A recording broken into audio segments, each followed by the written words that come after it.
Christmas Eve, 1945. In the quiet town of Fayetteville, West Virginia, the night was still and the air was thick with the chill of winter. But inside the Sodder household, warmth and joy filled the rooms as George and Jenny Sodder, along with their 9 children, celebrated the holiday around their decorated Christmas tree. For a brief moment, the family's laughter and the gleam of wrapped presents were the sole focus of their world. Yet, the clock hands silently crept toward an unthinkable fate. When the clock struck close to 1 a.m., Jenny was startled awake by the acrid smell of smoke. Dread tightened in her chest as she realized a fire had erupted in George's office room, already beginning to consume their beloved home. Panic set in. George and Jenny managed to save 4 of their children, but the remaining 5 were trapped upstairs. Desperation clawed at George as he tried to use his ladder to reach them, only to find it had mysteriously vanished. Without hesitation, he dashed to his trucks, intending to drive them to the house as a makeshift escape. Inexplicably, neither truck started. As flames consumed everything, the screams of the trapped children faded into the crackling roar of the inferno. The firefighters, delayed and powerless against the fire's rage, found nothing but ash and charred dreams by the time they extinguished the flames. The 5 children seemed to have been swallowed by the night.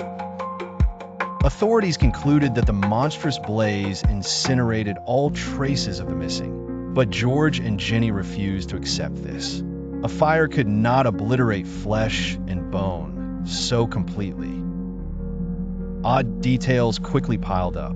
A cut phone line disabling their cries for help. George's ladder found inexplicably distant in a ditch. A stranger seen loitering suspiciously before the tragedy, and an alleged sighting of the children driven away in a car. For years later, George, relentless and burdened by grief, pressed for another search of the site. This uncovered a single clue, a piece of human thigh bone, yet it belonged not to a child. Instead, it belonged to a man much older than his children, planted misleadingly. The enigma continued as George received chilling threats to cease his inquiries, suggesting a larger orchestration behind the disaster. Decades passed, yet hope flickered when Jenny received an untraceable letter bearing a photograph of a young man resembling her missing son, Louis.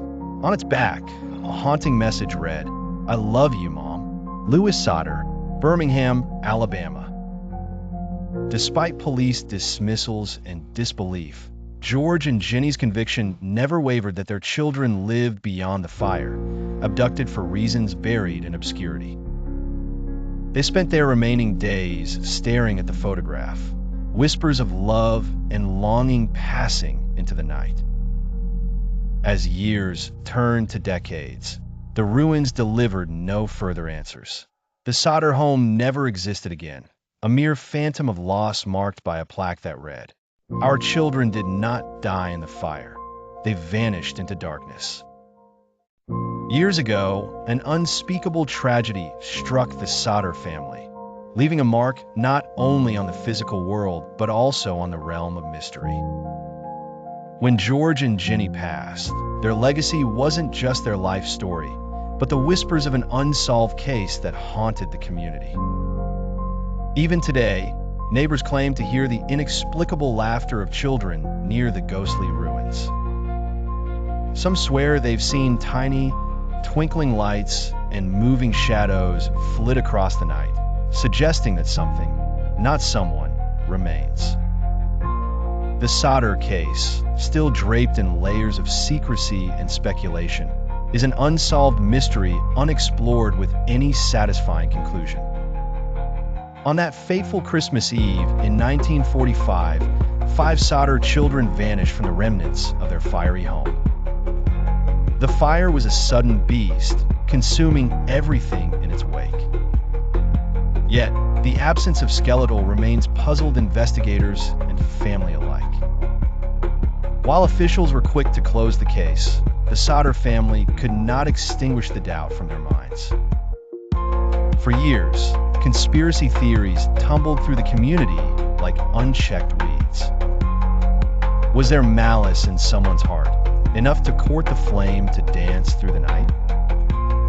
Families whispered about revenge, a vendetta carried out through the ultimate act of betrayal, arson.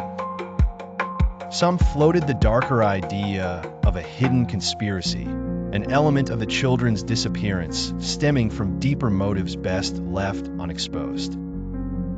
Others dismissed the entire sequence as a terrifying coincidence, a cruel hand of fate throwing sparks where they shouldn't land. Today, 70 years past, curiosity persists. Stay with us, because what's approaching promises to unravel mysteries darker, deeper, and more terrifying than we have dared to face.